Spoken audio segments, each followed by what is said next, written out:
Good afternoon, lakay. Ito na.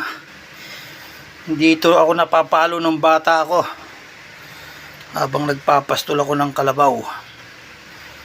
Ayan. Alam nyo ba to? Kung anong prutas ito? Ito'y duhat. Nung malit ng bata pa ako, kwento ko lang. Nagpapastol ako ng kalabaw. Kasi may mga puno kami sa bundok namin. Pag mga marami ng hinog, yung kalabaw ko itinatali ko lang sa mga talahiban. Tapos sa sobrang laki ng kalabaw ko, yung pagkatali ko sa kanya, pinagtalian ko, nabubunot.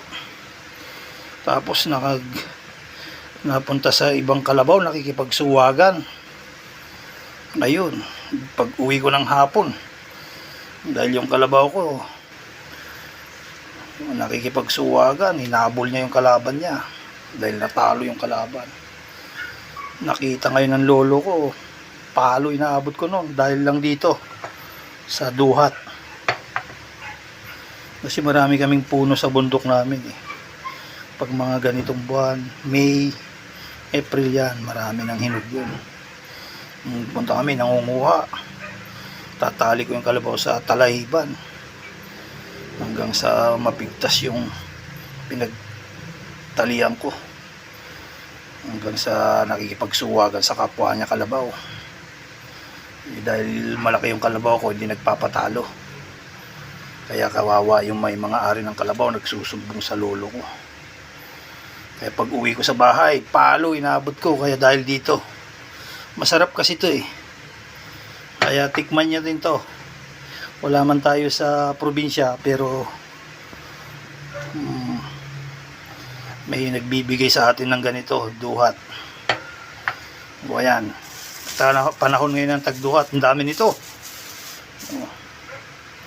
Kung sino may gusto, mag-text na para bukas dalang ko kayo. Pero sa City Hall nyo kunin. O ayan, lakay. Papakita ko kung paano aayusin yan. Lalagyan ko ng asin, pero gasa ko muna. Ayan, lakay, nilagyan ko na ng asin.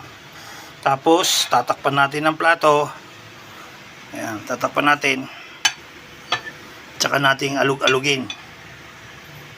Hindi ko na ipapakita yung pag-alug kasi walang taga-video. Mamaya na lang pag naalug ko na.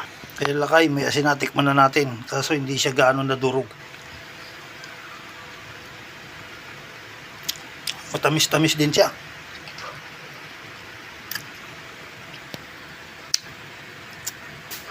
Panahon na naman ng duhat dyan. Baka kagaya ko rin kayo nung maliit, napapalo dahil dito. O yan ang duhat, lakay. Kain tayo. Hello, ganyan karami Sino may gusto, mag-message na para madalang ko bukas. Pick upin nyo na lang dito sa City Hall.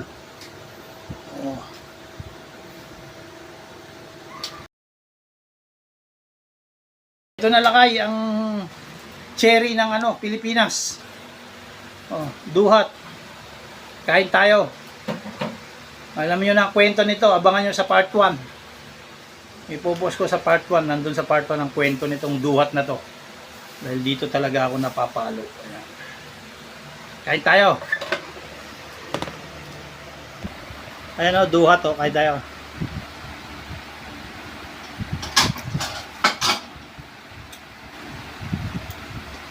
Matamis siya. Yung iba kasi sasabihin mapakla, pero ito hindi. Tamis.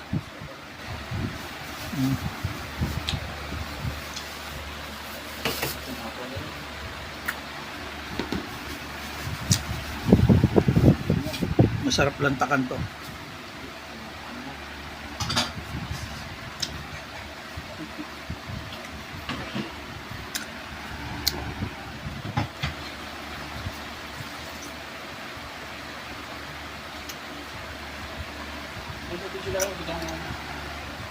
Magkukulay na yung dila ko dito. Magmamansa.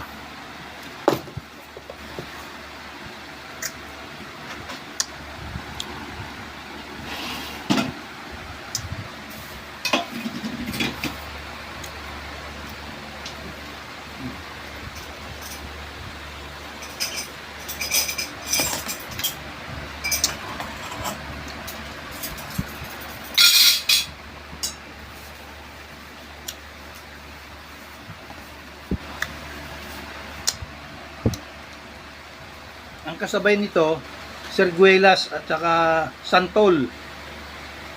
Yan, katatapos din ng ano, ng Kainito. Alisan. Tapos na yung seasonal ng Kainito, kaya ito naman ang panahon niya ngayon, duhat at saka Sarguelas, saka Santol. Ito yung magkakasabayan. Kung sino may gusto, mag-message na habang marami pa ako. Para bukas, pwede niyong kunin dito sa City Hall. Mga siguro 5 kilo yung binigay sa akin ng tropa ko. Kaya kung gusto niyo, pumunta kayo rito. Ayan. O yan lakay, mamaya ko na itutuloy. Dahil kakain muna ako ng hapunan.